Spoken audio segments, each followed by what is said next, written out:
Sa inyong lahat. Welcome sa ating Sunday School for adults.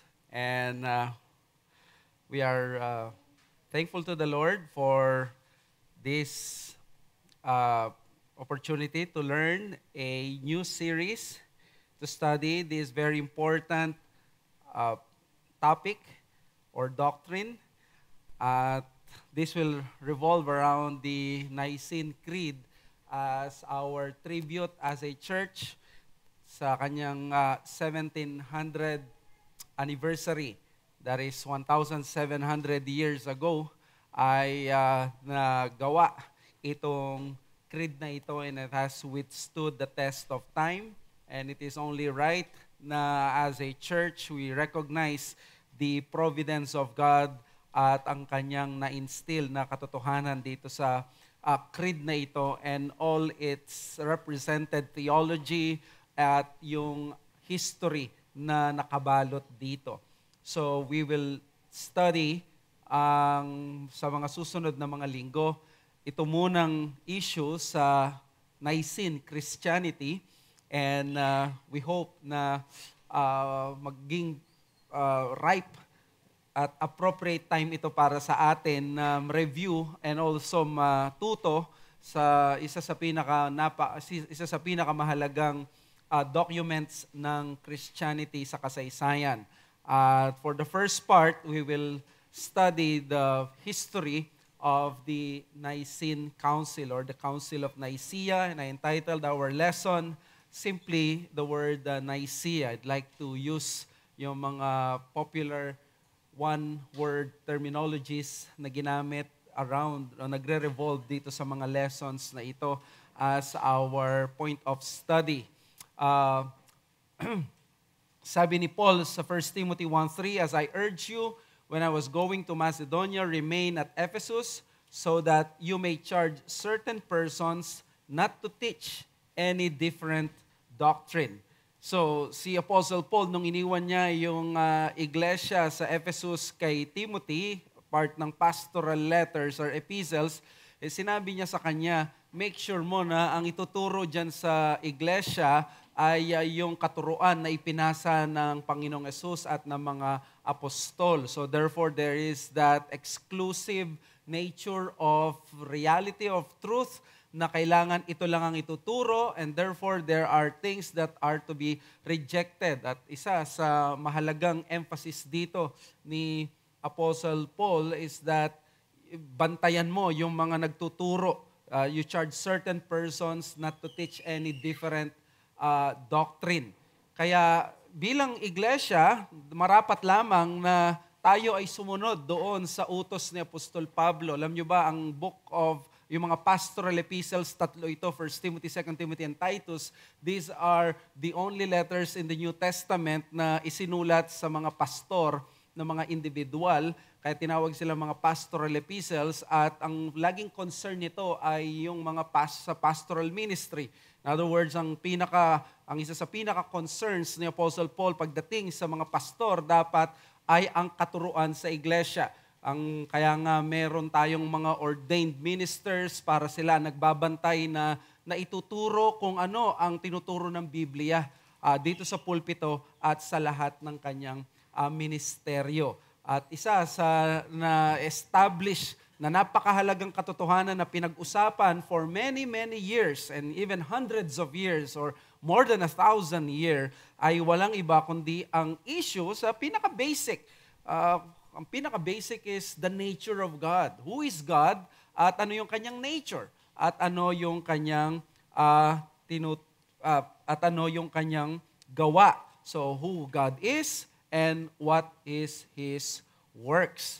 So, dito sa pag-aaralan natin about Nicaea or the 1700 years of Nicene Orthodoxy, makikita natin dito na kailangan natin ng maayos na introduction because Nicaea and the word Trinity, these are two words in theology na most often nag-i-intimidate sa maraming mga Christians. And I have given, there are a lot of reasons, but I would give you two. Many people in the pews, they think that this teachings or these two words are very irrelevant to them. It is perceived na ang words na Nicaea and Trinity, they are only for the scholars. This is an issue not for the ordinary people. Bakit ko iisipin yung issue ng ousios, homoousios, yung filioque clause, yung eternal generation of the Son and the eternal procession of the Spirit? Bakit kailangan kong pag-isipan yan? Well, maganda yung sabi ni Robert Letham sa kanyang book, The Holy Trinity in Scripture, History, and Theology. Sabi niya, in 1967, Karl Rahner famously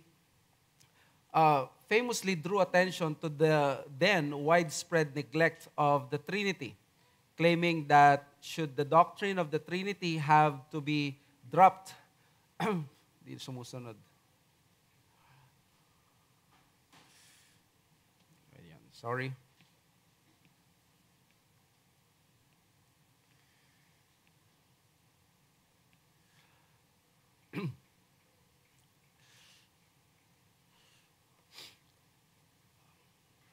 Wala kayong copy dyan, no, sa inyong handout. So, we need the screen para ma-appreciate natin itong sinabi ni Robert Letham. In fact, I have a lot of quotes dito. My week has dominated sa study ng lesson na ito. Kaya I hope na ma-appreciate natin yung mga pieces of wisdom na makikita natin dito. Sabi ni Letham, in 1967, Karl Rahner famously drew attention to the then widespread neglect of the Trinity, claiming that should the doctrine of the Trinity have to be dropped as false, the major part of religious literature could well remain virtually unchanged. Since then, numerous works have appeared, but as far as I can see, this torrent of activity has yet to percolate through to pulpit or pew. It is mainly confined to theological treatises and often supports other agendas, ecumenical, ecological, egalitarian. For the vast majority of Christians, including most ministers and theological students, the Trinity is still a mathematical conundrum, full of imposing philosophical jargon relegated to an obscure alcove remote from daily life. I have been surprised over the years at the confusion prevalent in the most unexpected circles. So here is a veteran theologian, si Letham. Sinasabi niya kung alisin mo man ng mga books or yung mga studies about Trinity, parang other teachings will remain virtually unchanged. Alam niyo kung anong point niya doon?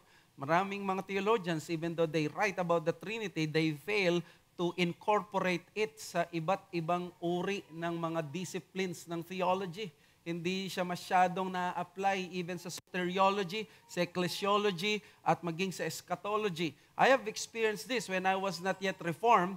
Ang aking doctrine of salvation is simply accept Jesus into your heart. Pero nung napunta ako sa reform, nakita ko yung Trinitarian emphasis ng salvation. Na mula nung una, election by the Father, the atonement by the Son, and the regeneration by the Spirit, nakita ko yung participation ng Trinity. And then, through the eyes of Reformed study, nakita ko rin ang participation ng Trinity sa creation. That it is the Father who planned and created through the power of the Spirit. Sa Genesis 1:2 pa lang, and even yung Son as the Logos, the Word. So, nakita mo ma-appreciate mo yung ganito. Pero sinasabi ni Letham, napakaraming mga works on the Trinity that relegate Trinity sa theology lamang, sa discipline lang ng theology, ng yung tinatawag na Theology 101, which is the doctrine of God. And it should not be sa ating mga Kristiyano. Yung iba naman, they do not like the word Trinity or Nicaea because it is irrelevant or irreverent to the sacred scripture. Which means, yung very words kasi ng Trinity at yung Nicaea, they are extra biblical terms. So turn off na ito sa isang generation that has been fascinated sa biblicism. Ang biblicism is sometimes in the academic circles a term na ginagamit pejoratively para tignan ang mga tao na nag-i-interpret sa Bible na Bible lang without the aid of historical theology, without the aid of the scholars, so without the aid of councils, so biblicism kung ano lang. But the truth is, biblicism is yung anarchical interpretation, which is kung sino lang yung nakaupo sa Biblia, siya yung supreme. Kung ikaw ang nag-aaral, yun yung gusto kasi ng maraming mga tao ngayon. Kaya, they do not like Trinity. Nasa Bible ba yung Trinity? Ang Nicaea, nasa Bible ba yan? Pero alam nyo, sabi ni Fred Sanders dito sa The Deep Things of God, and by the way, nakaka-appreciate ngayon na napakarami ng mga aklat about the Trinity and about Nicaea. I just use for about some 10 na books in preparing this lesson.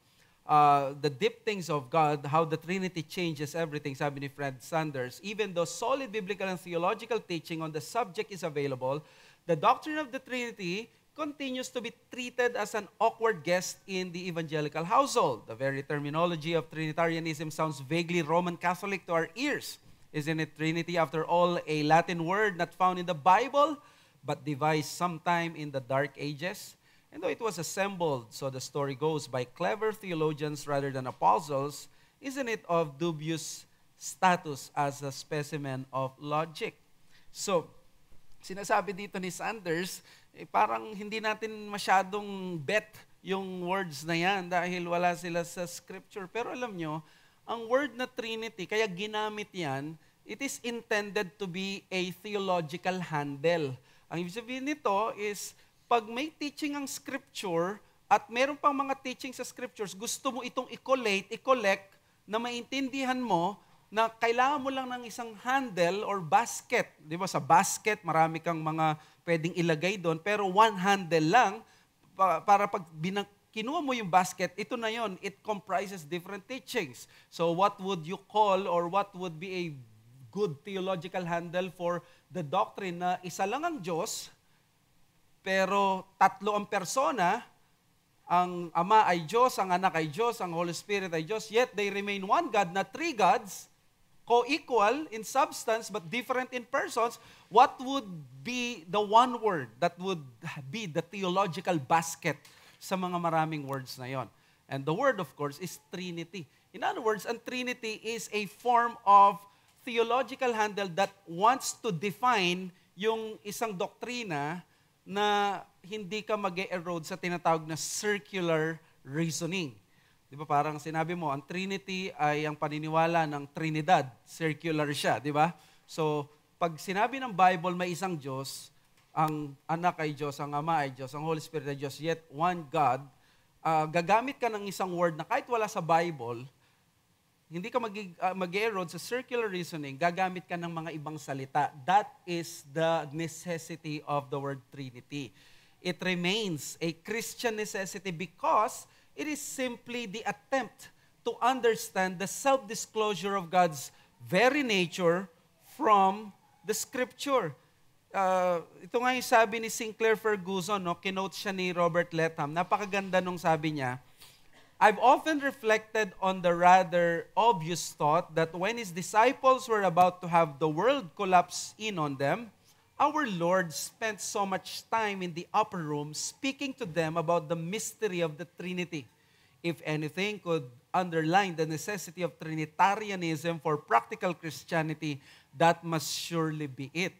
Pawala na si Jesus, matatapos na yung kanyang misyon, sila ay kukubkubin na ng mga taong masasama, yet ang naisip ni Kristo sa kanyang upper room discourse sa John 14 and even sa kanyang high priestly prayer sa John 17 is to focus on the disclosure of who God is, yung kanyang Trinitarian nature. So, napakahalaga pala ng salitang Trinity.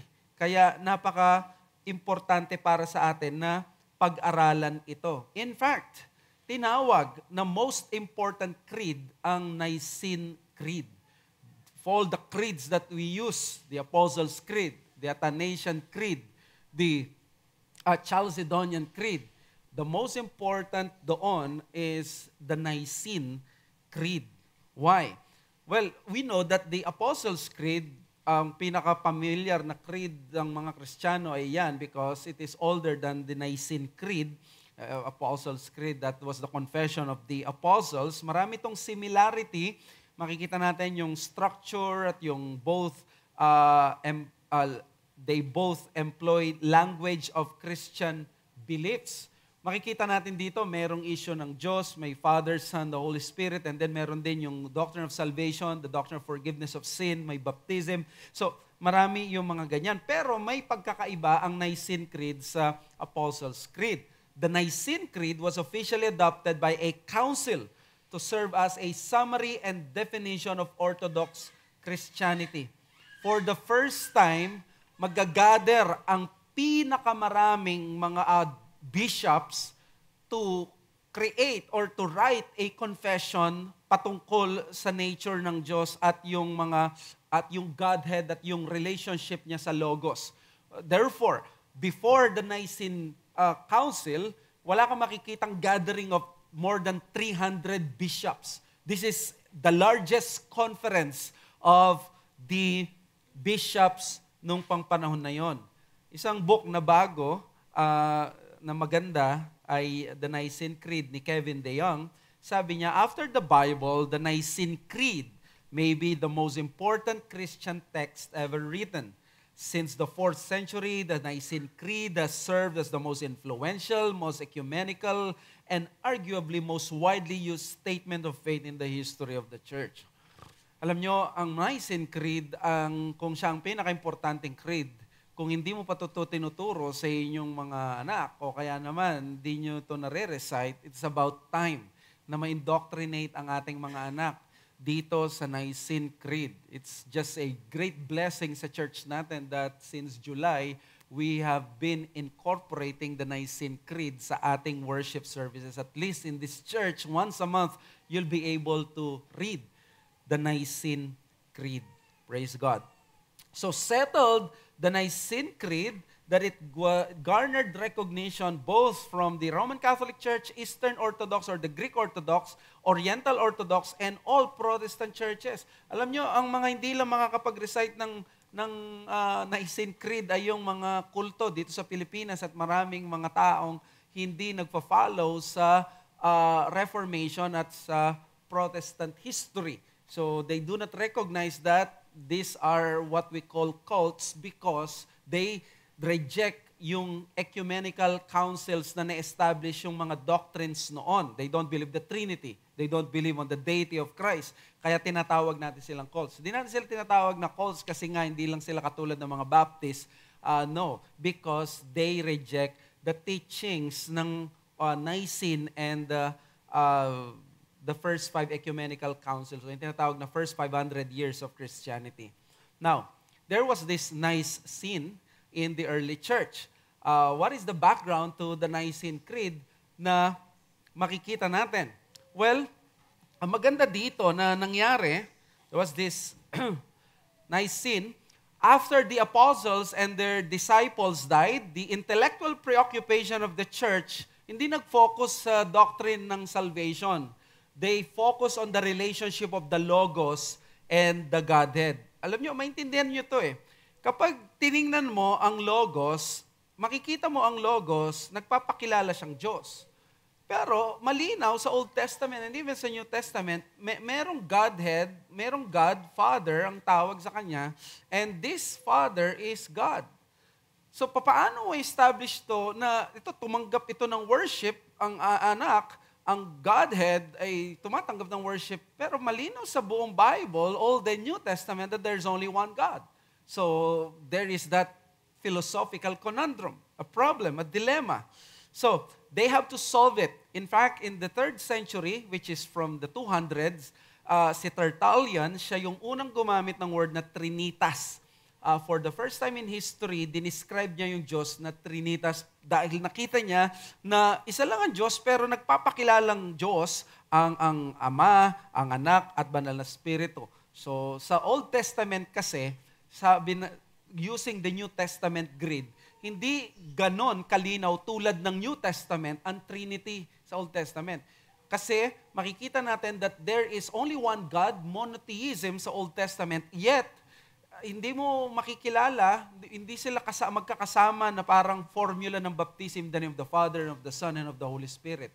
So, kung papakilala ng Old Testament, 4 ang persons, 5 persons, probably the New Testament authors would interpret that in a way na maintindihan natin. But, the case was the Old Testament, laging may 3 persona at naging malinaw lalo pagdating sa New Testament. Sabi ni Tertullian, the mystery of the economy which distributes the unity into Trinity, setting forth the Father, Son, Spirit as 3. So, merong 3 na persona laging nakikita, the Father, the Son, and the Spirit.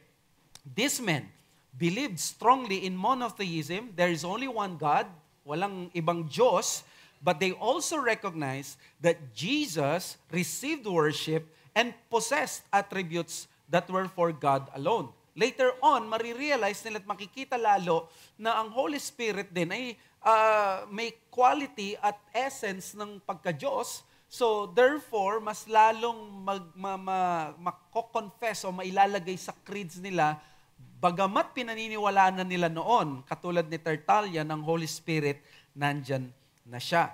Now, they also could not deny na the fact that Jesus was a real human being in Scripture. So, si Jesus, makikita natin, he was a man, but he also received worship.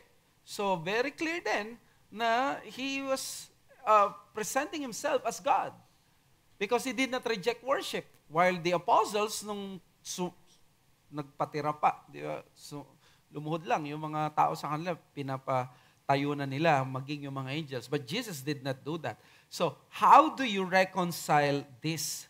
The only way to reconcile this is go to the Bible at hanapin mo from Genesis 1:1 to Revelation 22 kung merong isang salita patungkol sa teaching na ito. And you know what? Wala kang makikitang isang salita that would describe this teaching. They are all maliliit na mga, let's say, itlog na magkakasama, and you would have to find a theological basket para i-describe mo ang mga bagay na ito. While the scriptures assert this individual truth, so yung sinabi kong parang mga itlog, on the Godhead and Christ, Christ is man, Christ is God, the Father is God, the Spirit is God, yet there is only one God. Pag in-interpret mo yon, kailangan mo ng isang theological handle na gagamitin para maging clear at maging coherent ang presentation mo. Para magiging malinaw na may isang Diyos pero hindi 3 ang Diyos. Para makita mo na may isang Diyos pero iba-iba ang persona, ang nakita nilang theological handle ay Trinity. Napakaganda nung sinabi ni Letham, and I hope masundan nyo. Sabi niya, biblical language could not resolve the issue. Nakita nyo kasi from Genesis 1 hanggang Revelation 22, there is no theological handle for these different small different truths. Sabi niya, biblical language could not resolve the issue for the conflict was over the meaning of biblical language in the first place. This reminds us that to understand in an expression, we have to consider it in a certain context for its meaning cannot be derived by repeating the expression itself. Ito yung sinasabi ko kanina. Hindi mo pwedeng i-describe by circular reasoning. Kailangan parang dictionary, i-describe mo yung salita using different words. So, kaya nalikaan word na Trinity. A dictionary is an obvious example of this, for it explains the meanings of words in terms of other words and phrases. To think clearly about the Trinity, we must grapple with the history of discussion in the church. So, ang Trinity is actually a theological or terminological handle that holds a whole cluster of beliefs. Para siyang isang tangkay na iba't iba ang may mga maraming mga prutas. At ganun din, napakaganda rin ang sabi ni B.B. Warfield, kailangan ko lang siyang i-quote din. Sabi niya, a doctrine so defined can be spoken of as a biblical doctrine only on the principle that the sense of Scripture is Scripture. And the definition of a biblical doctrine in such unbiblical language can be justified only on the principle that it is better to preserve the truth of Scripture than the words of Scripture. The doctrine of the Trinity lies in Scripture in solution. When it is crystallized from its solvent, it does not cease to be scriptural, but only it comes into clearer view. So, ang gawain daw ng theologian ay hindi yung i-preserve. Ang better at mas mainam niyang gagawin, i-preserve yung truth of Scripture than the words of Scripture. So, if the Trinity accomplishes that end, like preserve yung truth of the Scriptures that there is only one God, three persons, we will use that. We will use rather the word Trinity in describing who God is in His persons and in His nature, kung ito ay na-maintain niya yung mga salitang ito. Yung truths na ito. Sabi niya kapag tinignan mo daw ang Trinity, mas lumalim ka, makikita mo kaysa yung magde-depart siya sa Scripture, mas lalo magkikrystallize, mas magiging clearer ang Scripture sa'yo. So, wag tayong ma-discourage, wag tayong magpatangay doon sa sinasabi na Trinity is not a biblical word. No, maraming words na ginagamit natin na wala sa Scripture, but the concept ay nandoon. And the greatest minds of the church reflected and debated on these matters, which resulted into controversies. Kaya ang blessing, controversies in the providence of God forced the church to articulate clearly what it believed and what it condemned. Alam nyo, ang isang creed or isang confession, napakahalaga nito, hindi lang ito sa kanyang declaration kung anong tinuturo nito, kundi kung ano ang kanyang hindi tinuturo. Kung ano ang kanyang kinokondemn. In fact, sa ikukwento ko sa inyong storya sa 325 Council of Nicaea, makikita natin doon na meron silang tatawaging Palestinian Confession. Yung Palestinian Confession, it will be a confession na sobrang general na sa lahat ay magiging okay, pero hindi pumayag ang mga pro-Trinitarian at anti-Arian bishops. Why? Because ang gusto nila, gagawa tayo ng isang confession na hindi mare-recite ng isang taong hindi naniniwala sa Trinity as presented sa Scripture. Hindi siya pwedeng magtago sa ambiguity ng mga salita. Alam niyo yun, di ba, yung minsan ambiguous yung kilos, very nami-mislead ka. Sa confession, ganun din. Kailangan very clear, very straightforward, na hindi pwedeng magtago ang isang heretic using those languages. So, therefore, mga kapatid, sabi ni Letham, part of the problem for the ordinary Christian may be that in its debates and struggles, the ancient church was forced to use extra-biblical terms to defend biblical concepts. This was necessary because heretics misuse the Bible to support their erroneous ideas. Ito yung sinasabi ni G.C. Berkouwer na magaling daw ang mga heretics sa tinatawag na studied ambiguity.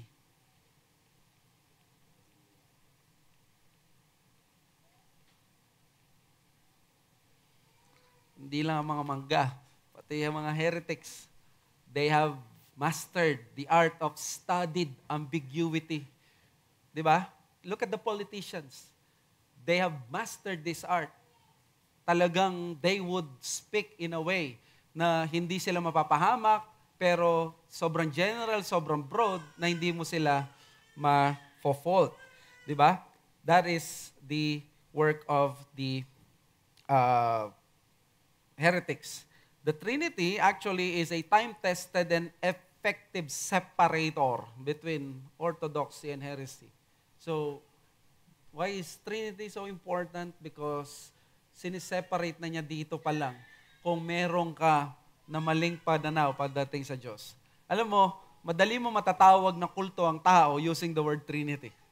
Pag ang tao hindi naniniwala sa Trinity, you can outrightly call him, that person, a cult, a false teacher, a false believer, if he rejects Trinity. Because the very issue behind the word Trinity is the person of God and His nature. Di ba? Kaya sabi ni De Young, It took many years to come up with the right language to express these realities in a way that made biblical, theological, and philosophical sense. The church didn't invent the truth about Christ, but the church needed time and careful biblical reflection both to speak the truth and to safeguard it from error. Alam nyo, mga kapatid, itong word na Trinity ay isang napakahirap actually talaga na pag-aralan, and it took hundreds of years para pag-usapan nila. In fact, yung 325, aabot pa yan ng 381, Constantinople, para mabuo yung Nicene Creed ngayon. Pero gusto ko ipakita sa inyo na sulit yon, kailangan yon. Di ba? Sino ba nagsulat ng yung about, ano bang tawag doon? Dan Brown? Ano ba yung kay Dan Brown? The Da Vinci Code. And he embraced this very popular theory na si Jesus hindi naman kinilalang Diyos until Nicene Council ng 325. At ang mga Christians lang, they wanted to have a God na makikita, kaya binigay ito. And, hindi naman talaga sa Diyos, tao lang siya. This was a very popular na teaching na kumakalat hindi lang ngayon, kundi noon. Parang ang galing lang dahil novelist ang nagsabi at na-discover. But these are false teachings na sinasabi na ng mga Gnostics because they cannot believe nga na ang Diyos ay magkakatawang tao because of that that Platonist idea na ang matter is always evil. So this was a Gnostic belief na sinakyan ng marami at ngayon hangang-hanga na minafacture lang ng Nicene Council ang Christianity. But we should never be ashamed of. Kaya nga ang tinawag ko itong series natin, 1700 years of Nicene Christianity. Our Christianity is Nicene. Our Trinitarian understanding is very Nicene. So, let us proceed dito sa history, the Council of Nicaea and the Creed of Nicaea. So, may ikukwento ako sa inyo, and I hope aabot tayo sa time, na dalawa. So, this is the Council of Nicaea ng 325, at meron din Council of Constantinople, that is 381. So, mahalaga ang dalawang ito. Yung unang council, it produced the Creed of Nicaea, while the Constantinople Council ng 381, it produced the Nicene Creed. Teka muna, parang nakakalito. Creed of Nicaea, Nicene Creed. So, sundan nyo po ako. And by the way, kasabi ko last week sa lesson natin, a pastor should have a ministerial understanding ng mga things na very express sa ating confession. And Trinity is one of them. So, I took the challenge to understand more ng lesson natin about Trinity. And I hope, mag-join hands tayo at suportahan natin ang ganitong mga uri ng teachings na theological. But remember, theological teachings are always foundational. If you want to have a house na magandang structure, meron kang magandang foundation. And this is what we're doing. Di ba? It's always these things na nag-establish talaga sa faith natin. Hindi lang lagi yung mga practical things. And I think Trinity is a very practical teaching also. So, pag-aralan natin, punta tayo dun sa Council of Nicaea and the Creed of Nicaea. This is the history of the Nicene Creed. Arius and Arianism. Sino ba si Arius at saka si Arianism? Para marami tayong mga pangalan na na-discover sa mga Baptist, si Kitch, si Knollys, at saka si Kiffin. Ito naman, baka may gusto magpangalan sa mga magiging anak nyo, Arius or Arianism. Well, the Nicene Council in modern day Turkey really started doon sa Egypt, sa Alexandria. So, yung tinawag ni Kevin Dayang, yung plague sa Egypt, meron ding theological plague sa Egypt nang galing sa Alexandria. Bakit?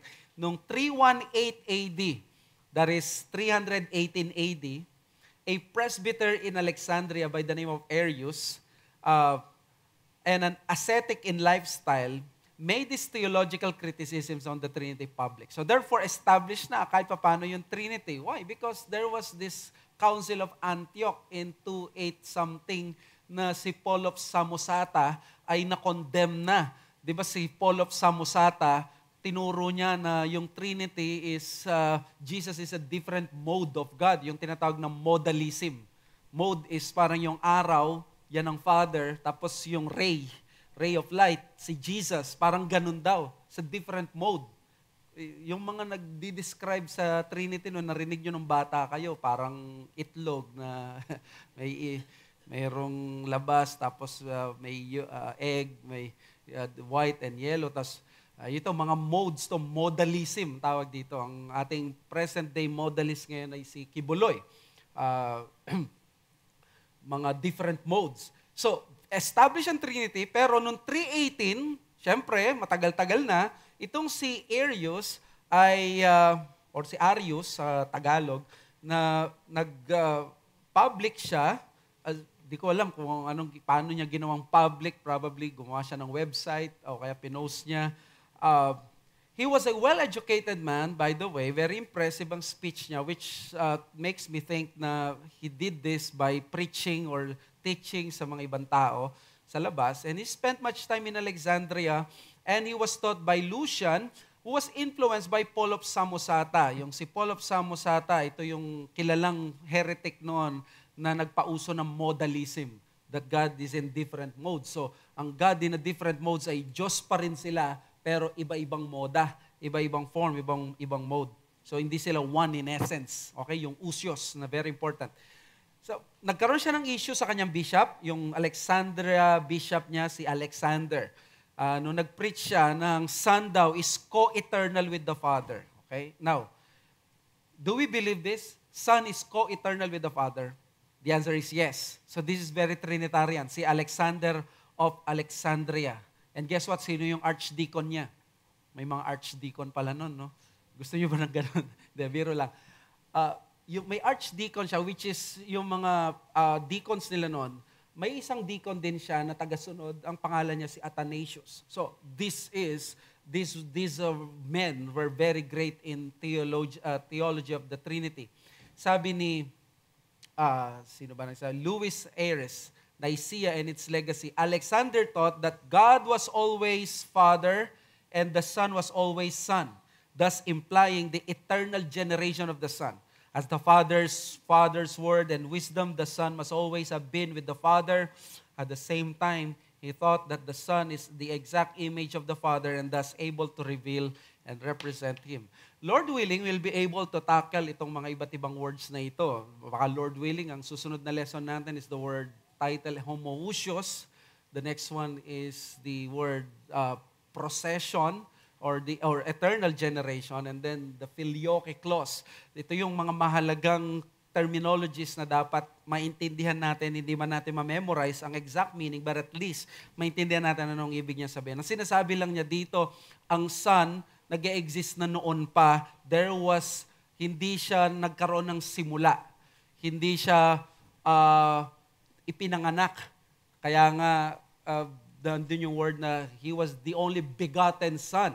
So, para kay Arius, ang Father unbegotten, si Jesus ay begotten, so walang simula, may simula. Ganun ang interpretation niya. Kaya, si Arius, ang concern niya, by the way, no, wag naman nating masamain no, yung kanilang mga intention. Hindi sila mga heretics noon.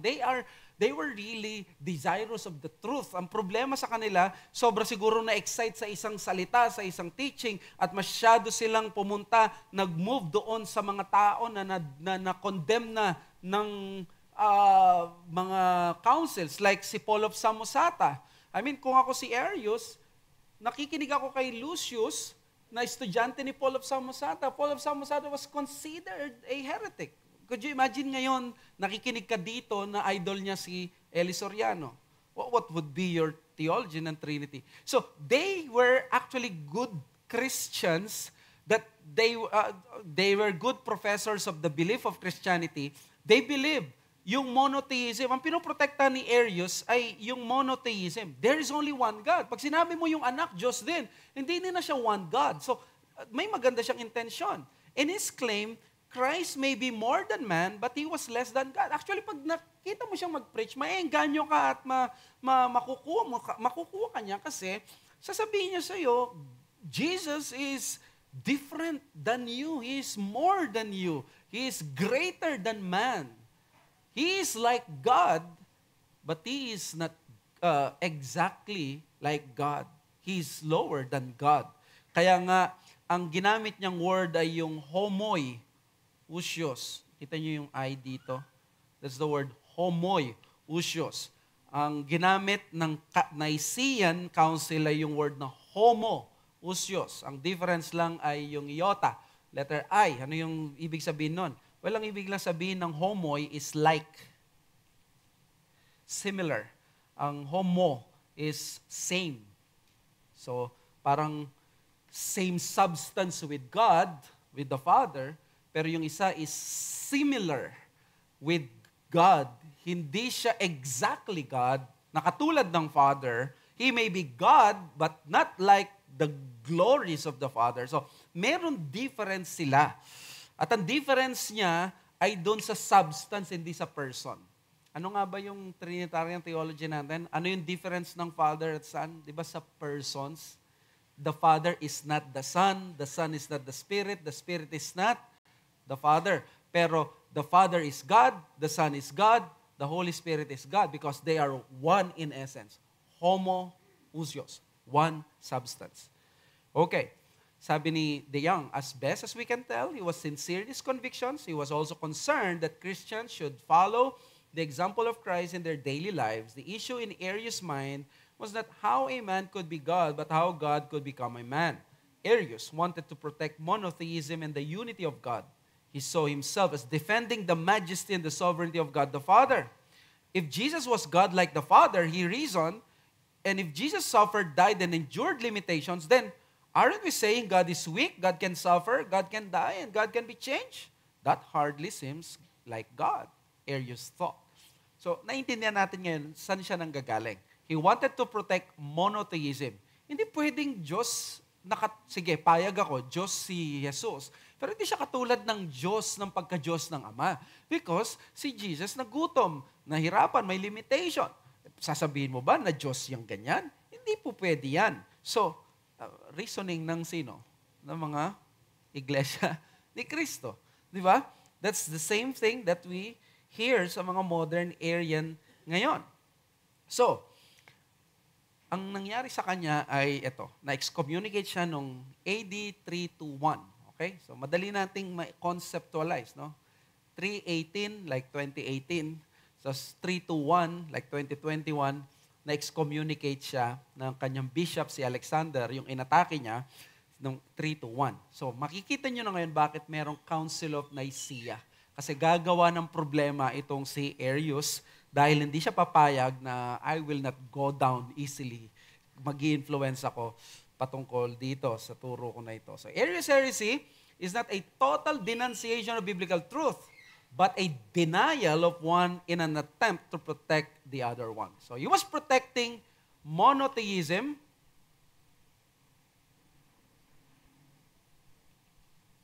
So, pinoprotekta ng monotheism, but at the expense of the co-eternality at yung glory ng Father and Son. At susunod yan, magkakaroon ng, dadagdag nila yung Holy Spirit. So, in his claim, tingnan natin, may tatlo rito na ipapakita ko na mga paano mag-argue si Arius and ang kanyang doctrine. Number one, yung Arian syllogism. Ito yung logic ni Arius na kinote ng isang 5th century historian. Sabi niya, doon sa Documents of the Christian Church, if the Father begat the Son, he that was begotten as a beginning of existence, hence it is clear that there was a time when the Son was not. It follows then of necessity that he had his existence from the non-existent. Okay, so do you believe that Jesus is the begotten of the Father? Yes. So, tingnan mo, yung word na begotten, ano ba ibig sabihin ng begotten? Di ba? Pinanganak. Parang ganon. Niluwal. Ngayon, kung Iniluwal siya, therefore, there was a time when the Son was not. Ito yung famous line niya. There was a time when the Son was not. So, the battle raged on the understanding, paano nabigot yung Son by the Father? Yun yung tanong, kasi lahat accepted that the Son was begotten by the Father. Tama po ba? We all accept that. Ang kanya is, how do we understand this? Ang begotten sa kanya is, para kay Arius, ang begetting implies a beginning. Just like with the human beings. Anong pinanganak ka, may beginning ka. Nanggaling ka sa magulang mo. So, ang son ay ganun na nangyari. So, in-understand niya ngayon, ang begotten, yung word language na begotten, in a way, kung paano inuunawa yung pagpapanganak sa mga tao. So again, this is the common pitfalls of many heretics. They would use a human and earthly image or illustration to describe and to interpret theological words. Now, if kayo ba hindi nyo ginagawa natin yon. Pero what we say is, Scripture is above yung human interpretation or human illustrations.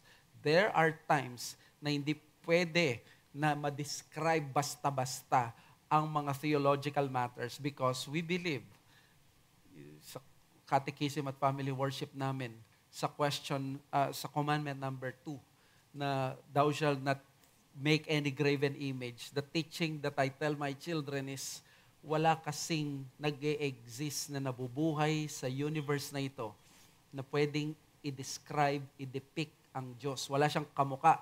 Iba yung quality niya. So therefore, ano ngayon ang gagamitin mo sa universe para i-describe mo itong perfect relationship niya with the Trinity? Wala. Halos wala kang magagamit. Because they will all pale into, they will all be painted na very pale. Parang ikaw, gusto mo magkaroon ng portrait, ilalagay mo sa office mo, pero pinag-drawing mo ay 3 years old. Anong mukha mo nun?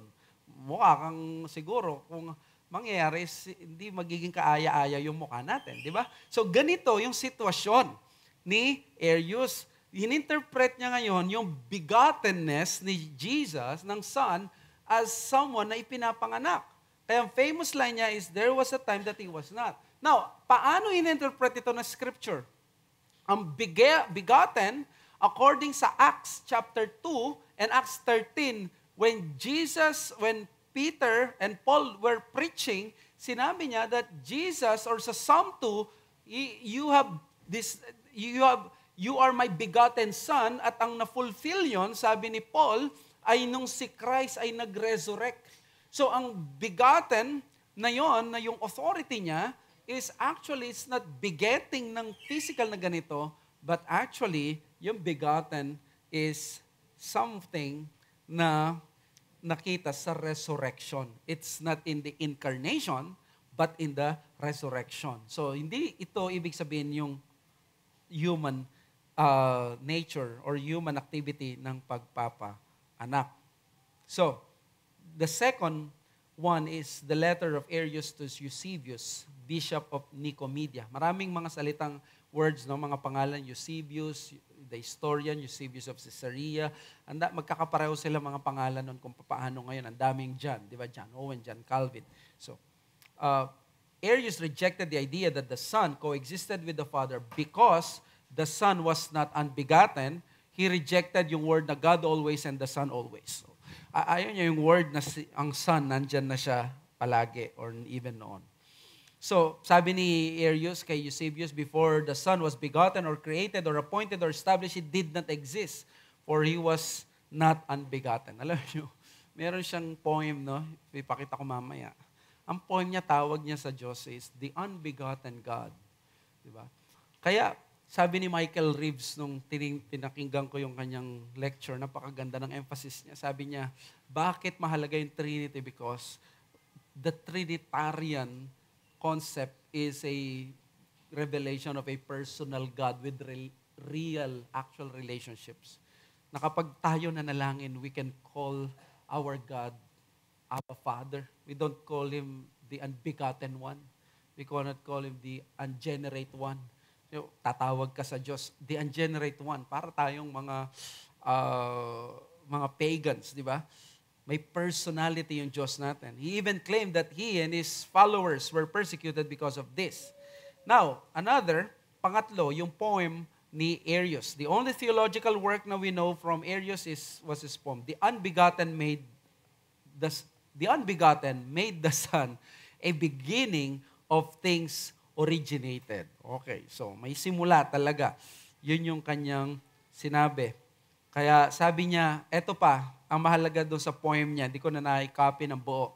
Thus, there is a triad not equal in glories. So, what will be to us as Trinity, kay Arius, triad. Di ba yung triad, baka yung ng mga drug di ba? Pero ang mahalaga dito, na in-emphasize niya, ang persons of the Trinity, they are not equal in glories. Sabi ni Kevin DeYoung, that last line indicates how much is at stake in what came to be known as Arianism. We are not just arguing about technical terms or metaphysical niceties. The logical conclusion of the Arian view is that the members of the Holy Trinity share in unequal glories. The Son may be God in some way and the Spirit may be God in some way, but they are not God in the same way the Father is God. All three are glorious and worthy of praise, but they do not share equal glory and consequently, they do not merit equal praise. Nakita ninyo? Para kay Arius, they do not share the equal glory. Mas mataas ang glory ng Father, ng Son, and then ng Holy Spirit. Nung bago akong Christian, binasa kong book dahil malapit dito ang dating daan. Merong book si Marvin Bagobaldo, isang Filipino apologist na naging polemic siya against the dating daan at doon niya pinresent yung actual teachings ng dating daan at binanggit niya doon na ang pananaw ng dating daan pagdating sa Trinity. Now, this is not an attack to them, okay? I am just stating what their beliefs. And this is their beliefs in terms of their websites. So, pag pumunta ka sa kanila, ang kanilang belief is that the Father is God and then Almighty God and Jesus is the mighty God and then the Holy Spirit is parang the third in power. So, merong gradation, may hierarchy in power. Basically, this is Arianism. Ito yung pinaka-pinagmulan nito is Arianism at yung mga iba-iba pang mga teaching na napakarami. Pero ito yun, pinagmulan niya. So, far from being a professorial concern, Arius' deviation of teaching was an issue that strikes from the very heart of Christianity. Kasi, heart of Christianity, dahil pinapakita mo, hindi co-equal in glory, which means hindi co-equal in their essence and their eternality and in their power. But we believe, ang Father, pagdating sa kanyang essence, there's only one in essence. Yun yung pinaparecite natin sa mga bata. The Trinity is there's one God, one in essence, three in persons. The Father is not the Son is not the Spirit is not God, but the three are not three gods, but there is only one God. Ito yung katuruan natin. That is why the very heart of Christianity is this issue na deviation ni Arius. So Arius' distinction within the Trinity was not a distinction of persons, but of essence in his aim to protect the unity and singularity of the unbegotten God. Now, let me ask you, ang Father ba different sa Son? Yes, but in persons. Di ba? That is in their persons. But in essence, do they have different essence? No. Homo, one. One ousios. Ousios is being. One being. There is only one God. That is the confession of Israel. Our Lord is our Lord is one Lord. There is a plurality within the Godhead, but that plurality belongs to its persons, to the persons. But there is singularity and monotheism doon. Now, meron isang book na napakaganda. Ang book niya is How the Trinity, nakalimutan ko kasama dito sa mga, pero hindi ko siya magagamit ngayon, is How the Trinity Affects Everything. Pinapakita dito na there are always a lot of signs of this because the one who created the universe is a Trinitarian God. So makikita mo yung bakas dyan. Na ano yung bakas? There is always, unity in singularity. There's always many in one. Many in one. Even sa atin, merong ganong sense that we are many in one. We are still one, yet we have that kind of yung bakas na hindi tayo singularity lang. Napakaganda ng universe because the one who created the universe is God. Kaya nga, ang sabi ni Michael Reeves, isang book na in-encourage ko kayo na basahin, if you want me to send a copy sa ebook, you can let me know. Delighting in the Trinity. At sinabi niya doon na the Trinity is kung ang naglumika sa atin is a single person God, like one person lang, the Father, there will be a lonely universe. There will be an unattractive universe creation. Why? Because kung there is only one person God, from all eternity, therefore, wala siyang nasi-share ng pag-ibig niya. Because if you want to have a genuine love, there should be an actual relationship. If there is only one person God, then therefore, we will not know relationship. We will not have the capability to enjoy any meaningful relationship because yung ating Diyos na lumikha sa atin is just single person God na wala naman siyang karelasyon noon pa. But because God is love, natural sa Kanya na magkakaroon ngayon ng outworking ng Kanyang, dahil because God is Trinitarian, meron siyang actual perfect relationship within the Godhead. Meron tayo ngayong kakayanan na magmahal, ma-enjoy yung mga relasyon natin based doon sa concept na yon. That is something na pinapasalamatan natin ng Diyos. So the Son may still be divine according kay Arius, but certainly a lower kind of deity before the Father. So, Diyos pa rin siya, pero junior ang tingin sa kanya ni Arius. Isang book ni sikat din sa mga theologians, Retrieving Nicaea, The Development of and Meaning of Trinitarian Doctrine ni Khaled Anatolios, sabi niya, in contrast, the doctrine of Arius combined Origen's emphasis on the real distinctions within the Trinity with an unflagging insistence on the utter singularity of the one unoriginated and unbegotten God. Thus, while we can speak of a divine Trinity, only the first entity, hypostasis, is truly and fully God. The unity of this Trinity, composed of unequal hypostases, is a unity of will rather than of substance. This doctrine does not deny the Son's divinity, but presumes the framework of a graded hierarchy of transcendence in which it is possible to speak of variation in degree within this divine realm. The fluidity of this model of divinity allowed Arius to balance scriptural attributions of divine honor to the Son with a strict interpretation of biblical monotheism. Given the demarcation between the unoriginate God and the creation from nothing by divine will, the Son must be placed in the latter category. Okay, I will end here, pero sinasabi ni Arius dito is simple. Sabi niya, ang unity nila hindi essence. So Diyos pa rin si Kristo, pero hindi yung one in essence, but one in will.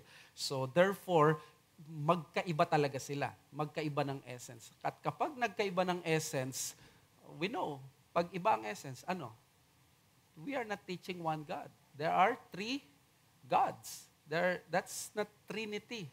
That's tritheism.